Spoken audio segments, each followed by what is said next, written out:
wouldn't it be something, Kat, if this terrible tragedy turned into an opportunity for us to be better to each other?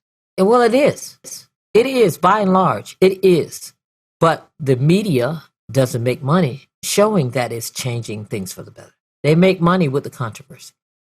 I would pay money to have a news channel that actually took the time to send their reporters out to find out the good and broadcast that. That's easy. That's great. That's crazy talk. Broadcast that for 24 hours and it would be on. Yeah. Let the ticker tape of the stuff that's, that's going on that we can't change. Let it roll. I don't want to hear you say it. I can read it.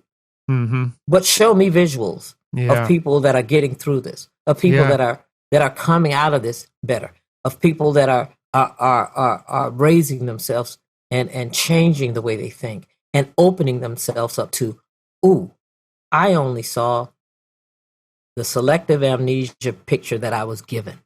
Yeah. Yeah. Where racism wasn't all that bad and they were happy slaves. Oh. You know what I appreciate though is that, I grew up playing black music. So did my entire family. I don't know if I've ever had the conversations I'm having now with my black brothers and sisters. I mean, when we'd be in a gig, it's like, all right, I'll take the first course, you take the second course. It wasn't about what's going on in our country. There was never a call for that. You did have the conversation because you played the music. You played the music with the same feeling that it was given. So you were part of the conversation without even knowing it. That you gave the music that much respect. Understand that. Understand that. You're going to make me cry right here in my podcast.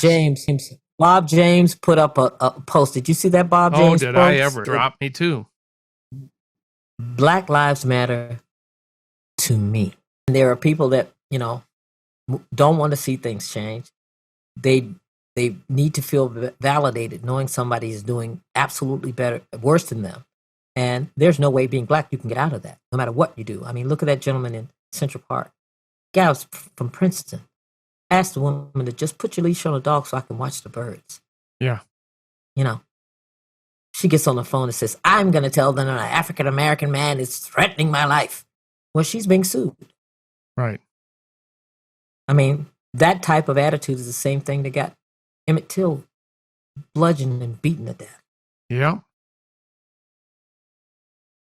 We got to figure this out, sister. No, well, the more you turn the light on. Yes. To the truth that's in the dark. That's what you do. That's what you do. You have to see. I'm going to say something now that has been unpopular in every conversation I've had. I say keep all those monuments up. Just change the plaque, the information plaque that's by those. Keep them all up. Don't tear them down because they're going to tear them down. They're going to put them in a museum and create another false narrative as to what those statues really mean. Keep them up. Just tell the whole truth. Besides every statue that's got to do with that Confederate period, here lies this guy. He did that for the war, but he was also part of slavery, and he also did this and this and this to this amount of people. Tell the whole truth. I don't mind. Wow, that's brilliant. Let them stay up. Just tell the whole truth. Don't glamorize it with a few little phrases. Change the narrative. Educate. See, everybody that wants to tear him down and not see him, and the young kids, we just don't want to see him. I said, well, you're being lazy because you need to learn the whole story.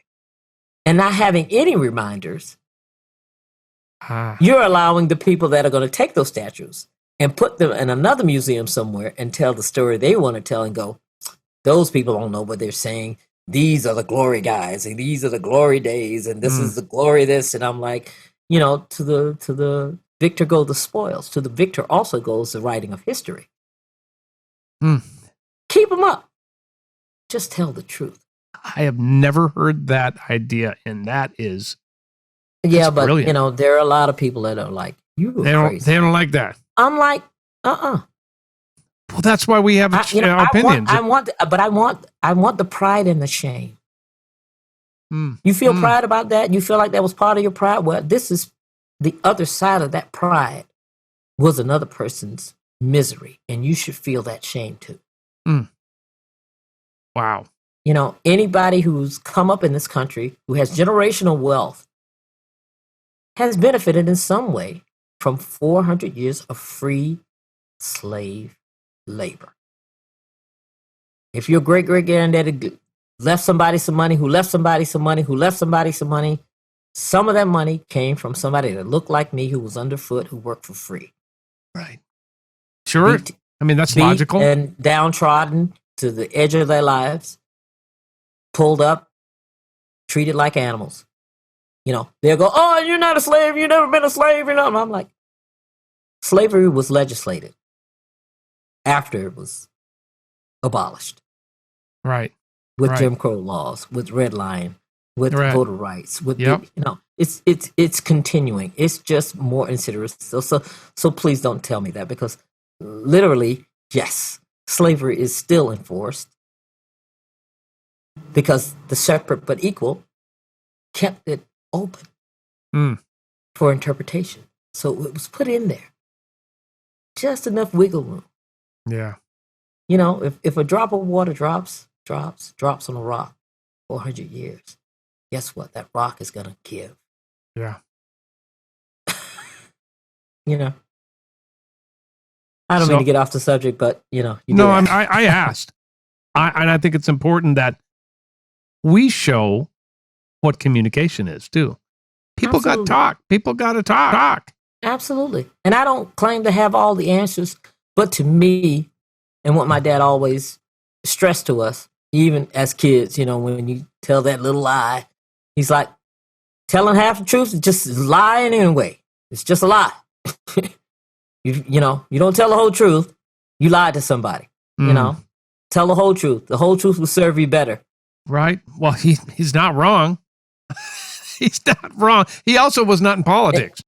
And you get in trouble because somebody's gonna find out the whole truth, and you're still gonna be in trouble. You know, when my brothers would do something, and then he didn't do that, I did that. You know, and then somebody gonna tell.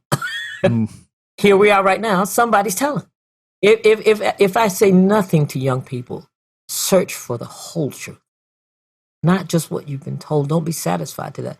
I mean, there are books that we had for Virginia history that they don't use anymore. They're under glass in a library in Richmond. And I remember them because they were proud of certain things. Like the real framework of the Ku Klux Klan was put together by, you know, certain politicians who would put hoods on their heads because they didn't want to be recognized having these secret meetings in Spotsylvania County, Virginia. Right. Oof. Not down in Mississippi, not down in Alabama. It was the politicians and the lawyers that put the framework together. Right. If we start havoc, if we start fear, we can still keep these people subdued.